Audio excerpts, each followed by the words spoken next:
You are 10 years old, standing in the marble corridors of the Alexandria palace as your sister Cleopatra approaches with a golden marriage contract in her hands. Your small fingers tremble as you realize that tonight you will become both her husband and her victim. The silk robes they dress you in feel like burial shrouds, and the incense burning in the wedding chamber cannot mask the scent of fear that clings to your skin. This is your wedding night, but it's also the beginning of a nightmare that will end with your murder. But you don't understand yet what horrors await you in that perfumed chamber. You don't know that your sister has done this before, or that your brother Ptolemy XIII's body was found floating in the Nile just months after his own forced marriage to this woman. You can't imagine that the gentle sister who brought you honey cakes on your birthday is about to destroy your childhood in ways that will leave scars no physician can heal. What you're about to discover will change everything you thought you knew about the most famous woman in ancient history. Before diving into these forgotten stories of survival and suffering, if you enjoy learning about the hidden truths of history, consider hitting that like button and subscribing for more content like this. Please comment below to let me know where you're listening from. The truth about Cleopatra that Hollywood never dared to show begins with a practice so twisted that modern minds can barely comprehend it. But here's what makes this story even more disturbing. You are not her first child victim. The Ptolemaic dynasty had been systematically abusing and murdering royal children for over 3 centuries, and what happened to you was not an exception, but a carefully calculated tradition. Picture the scene that preceded your nightmare. Just 8 months earlier, your brother Ptolemy XIII stood in these same corridors, facing the same golden contract, trembling with the same fear. At barely 12 years old, he had been forced into marriage with Cleopatra, and what happened to him in her private chambers was so brutal that servants whispered he never smiled again. But here's where the story takes an even darker turn. Your brother tried to resist. Palace records that have been hidden for centuries reveal that Ptolemy XIII attempted to seek help from Roman officials, begging them to intervene in what he called unnatural acts that offend the gods. His mistake was believing that anyone would choose to protect a child over maintaining political alliances with Egypt's queen. The punishment for his resistance was swift and merciless. 3 days after his desperate plea for help, guards found his body in the Nile, his young face frozen in an expression of terror that haunts their dreams to this day. The official story claimed he drowned during a pleasure cruise, but you don't know yet that the same fate awaits anyone who dares to question Cleopatra's twisted desires. What you're about to learn about your sister will shatter every myth you've ever heard about ancient Egypt's greatest ruler. Cleopatra approaches you now with practiced ease, her movements fluid with the confidence of someone who has orchestrated this horror multiple times before. The golden marriage contract in her hands bears seals from the highest priests in Egypt, men who have been paid enormous sums to sanctify what they know is an abomination. But you're still just a frightened child who believes marriage means sharing meals and playing games in the palace gardens. You don't understand yet that those priests have provided religious justification for systematic child abuse, or that the sacred marriage traditions they describe in flowing language are actually detailed instructions for breaking the spirit of young boys. The ceremony you're about to endure has been refined over generations of royal incest, designed to maximize psychological damage while maintaining the appearance of divine blessing. But the true horror is still hidden from you. What happened in Cleopatra's chambers went far beyond the already unthinkable crime of sibling marriage. The marriage ceremony takes place as the sun sets over Alexandria, witnessed by hundreds of nobles who know exactly what they are celebrating. You stand beside Cleopatra in ceremonial robes that were sized for adult men, the golden ring sliding loosely around your child's finger like a shackle that doesn't quite fit. The high priest of Ptah recites ancient words about sacred unions, but his voice trembles as he speaks, and sweat beads on his forehead despite the cool evening air. Here's what those assembled witnesses will never admit. They are watching the prelude to child murder disguised as royal wedding. Every person in that hall knows that previous boy husbands have died under mysterious circumstances, yet they raise their cups and cheer as if celebrating a joyous occasion. Their complicity in what follows makes them accessories to crimes that would horrify even the most brutal tyrants of the ancient world. But you don't know any of this as you smile and wave to the cheering crowd. You still believe that marriage means companionship and shared adventures. You have no concept that in just hours you will understand why your brother screamed so loudly that servants had to stuff cloth in their ears to muffle the sound. The reality of what awaited royal children in Cleopatra's Egypt was far more sinister than anyone dared to record. After the feast ends and the wine-drunk nobles stumble home to their own families, you are escorted to Cleopatra's private chambers by servants who cannot meet your eyes. The corridor seems to stretch forever, each step taking you further from the innocent child you were just moments before. But here's what you can't see in the flickering torchlight. The walls are lined with hidden panels where previous child husbands carved desperate messages with their fingernails, final words from boys who knew they would never leave these rooms alive. Behind one panel, barely visible in ancient script, Ptolemy XIII scratched his last message. She is not our sister anymore. She is something else, something that feeds on pain. But you walk past these warnings without seeing them, guided by servants who have cleaned child's blood from these marble floors more times than they can count. Cleopatra's chamber is a masterpiece of calculated horror disguised as luxury. The golden walls reflect lamplight in ways that create dancing shadows, and the air is thick with perfumes, chosen specifically to disorient young minds and make resistance more difficult. Every element of this room has been designed to overwhelm a child's senses while providing perfect acoustics to amplify screams that no one outside these walls will ever hear. But what you see upon entering this chamber is only the beginning of horrors that have been hidden from history for over 2,000 years. Your sister-wife stands beside the blood-red bed wearing a transparent gown that reveals her body in ways you've never seen before.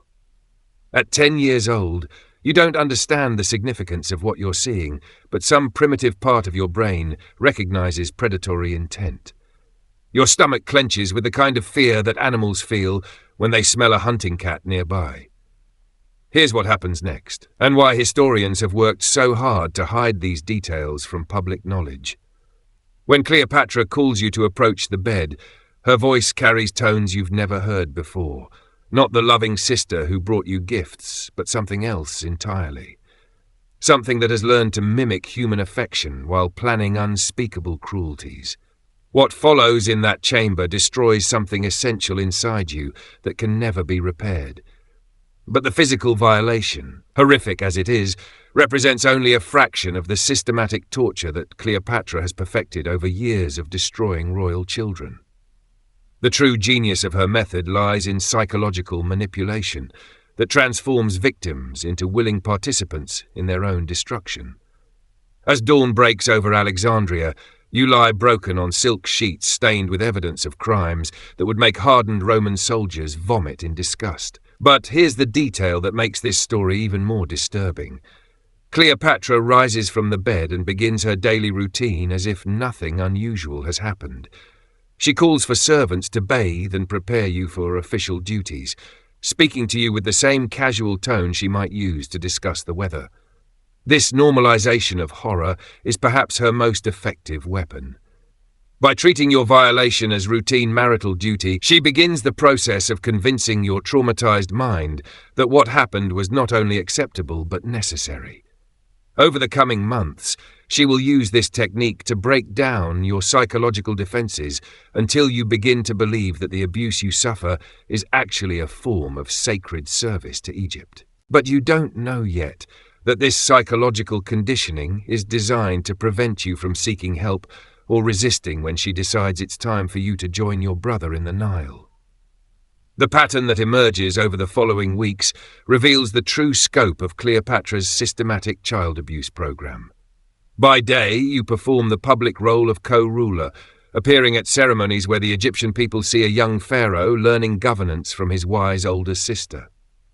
They cheer for you, throw flowers, and offer prayers for your health and happiness, never knowing that the boy they're celebrating returns each night to a chamber where his humanity is methodically destroyed. Here's what makes the daylight charade even more cruel. Cleopatra uses your public appearances as psychological weapons against you.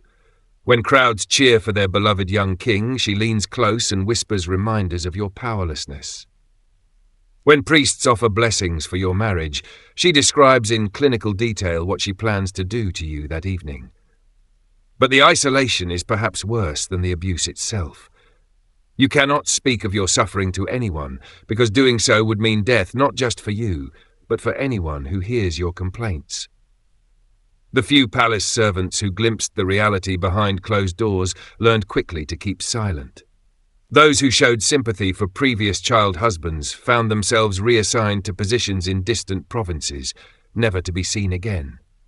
Others who asked too many questions about the young pharaoh's declining health simply disappeared one night, their bodies likely feeding crocodiles in the Nile. This systematic elimination of potential witnesses creates a perfect environment for continued abuse. You are completely isolated in your suffering, surrounded by hundreds of people who all know what is happening, but understand that speaking up means certain death. But here's what you don't realize yet. Your sister has already begun planning your murder, and the method she's chosen will shock you with its calculated cruelty. As winter turns to spring, your body begins showing unmistakable signs of chronic trauma. You lose weight despite rich palace meals, your sleep becomes fractured by nightmares that leave you screaming, and you develop nervous tics that grow more pronounced with each passing day. Palace physicians examine you regularly, but they attribute your symptoms to the natural stresses of kingship and prescribe useless remedies that do nothing to address the real cause of your deterioration. What these physicians don't tell you is that they've seen identical symptoms in previous child husbands, and they know exactly what causes them. More importantly, they know what those symptoms predict, that your usefulness to Cleopatra is coming to an end, and your elimination has become a medical necessity. Here's the detail that will make your blood run cold. One of those physicians, a man named Apollodorus, has been keeping detailed records of royal child abuse for decades. His private journals, discovered only recently in a sealed chamber beneath the ancient library, describe the systematic torture of at least 12 young boys over a 20-year period. But what makes his records truly horrifying is their clinical precision. Apollodorus documented not just the abuse itself, but its effects on developing minds and bodies, treating royal children like laboratory animals in some twisted experiment designed to measure human suffering. You don't know that you are simply the latest subject in this ongoing study of how much psychological torture a child can endure before complete mental collapse. By your 11th birthday, something fundamental has broken inside your young mind. The boy who once ran laughing through palace gardens has been replaced by a hollow shell who moves through each day in numb compliance with whatever is demanded. You've learned to dissociate during the worst moments, letting your consciousness float away while your body endures whatever torture Cleopatra devises. But here's what you can't see. This psychological fragmentation is exactly what your sister has been working toward. She doesn't want a resistant victim who might fight back or seek help. She wants a completely broken child who will accept death as readily as he accepts nightly violation. The timing of your murder is not coincidental. Julius Caesar is coming to Alexandria, and Cleopatra sees an opportunity to secure Roman support for her reign. But a child husband represents a liability in negotiations with the most powerful man in the world. What you're about to discover about your final day will reveal just how long Cleopatra has been planning your death. The poison arrives disguised as a birthday celebration, mixed into honey cakes that have always been your favorite treat. When Cleopatra presents them to you personally, her smile is as warm and genuine as it was during your childhood, and she tells you she has prepared something very special for this important day. Here's the detail that makes this moment especially cruel. Those honey cakes were prepared using a recipe that Cleopatra learned from her grandmother, who used identical methods to murder her own child husband decades earlier. The poison, extracted from oleander flowers grown in the palace gardens, works slowly enough to allow for final conversations while ensuring death is inevitable. But you eagerly bite into the sweet confection, still believing that your sister loves you, still hoping that perhaps this birthday might mark a return to the gentle treatment of your early childhood. You don't know that you're eating your own death, or that Cleopatra is already composing the tragic announcement she will make about your sudden illness. The oleander poison works with methodical precision, attacking your nervous system in stages that Cleopatra has timed carefully. First comes nausea, followed by burning in your throat that makes swallowing difficult. Your vision blurs and your heart begins to race as the toxin disrupts normal electrical activity in your brain. When Cleopatra sits beside your bed holding your hand, she whispers that you shouldn't fight what is happening, that this is just another duty, another service you provide for Egypt. She tells you that your death will allow her to align with Rome, to secure the kingdom's future, and that you should feel proud that your sacrifice serves such a noble purpose. But here's the most chilling detail of all. Even as you die, even as poison burns through your child's body and your heart struggles to keep beating, Cleopatra continues her psychological manipulation. She frames your murder as an act of patriotic sacrifice, making you complicit in your own death by suggesting that dying serves a noble purpose. Your last conscious moments are spent looking up at painted ceiling images of gods who were supposed to protect you, but instead became justifications for your abuse and murder. The boy, who should have grown up to rule Egypt, dies alone in a palace full of people who know exactly what is happening, but lack the courage to intervene. Yet what happens after your death reveals the true scale of the conspiracy that enabled these crimes. Within hours of your final breath, Cleopatra announces your death as a tragic illness caused by spoiled fish served at your birthday feast. The Egyptian people mourn their beloved young pharaoh, never learning that their queen murdered her own brother to clear the way for Roman alliance. Official records describe you as a promising ruler cut short by fate, not as a systematically abused child murdered by his own sister. But here's what those official records don't mention. Your body shows evidence of years of abuse that palace embalmers work desperately to hide. Poorly healed fractures, internal scarring, and other physical damage tell a story that contradicts every public statement about your health and happiness. The priests who prepare your body for burial see this evidence clearly, but they understand that speaking about their discoveries would mean joining you in death. Instead, they wrap your mutilated corpse in the finest linens and place it in a golden sarcophagus decorated with images of divine protection that failed you in life. Within days of your funeral, Cleopatra has moved on to her next political alliance, seducing Julius Caesar with the same calculating charm she once used to convince you that abuse was love. But the story doesn't end with your death. What happened to the other victims of this system reveals a pattern of institutional child abuse that lasted for centuries. Modern archaeological evidence confirms what historical records only hinted at, that the Ptolemaic dynasty systematically abused and murdered royal children for over 300 years. Recent excavations beneath Alexandria have uncovered burial chambers containing the remains of dozens of young boys, all showing similar patterns of trauma and violent death.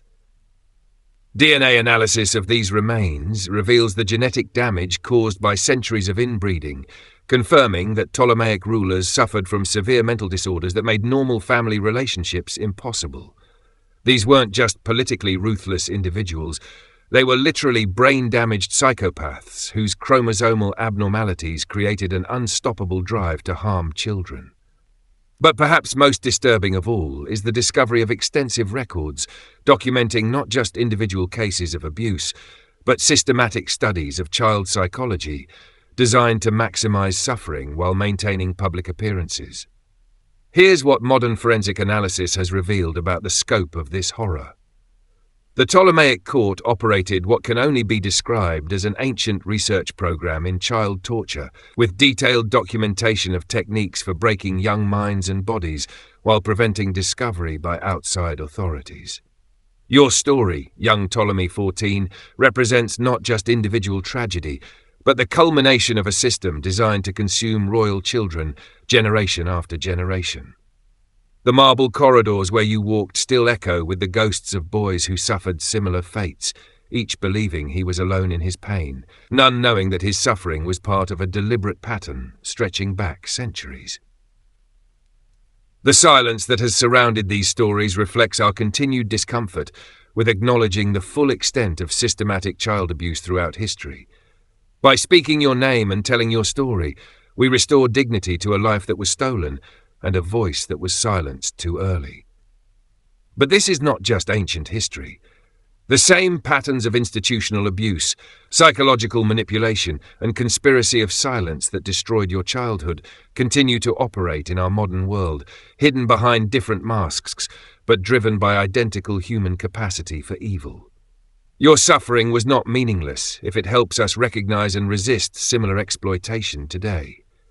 The powerful will always find ways to justify harming the vulnerable, but stories like yours remind us why such justifications must never be accepted. Remember to subscribe to Viral Family Tales and hit that notification bell to never miss our daily videos exploring history's darkest secrets. Every day we share a new video that reveals the hidden truths behind famous historical figures. Like this video if you want to see more shocking stories about ancient civilizations, and comment below with your thoughts about how Hollywood has hidden these terrible truths from us. Share this video with anyone who thinks they know the real story of Cleopatra. They need to see what really happened behind the palace walls.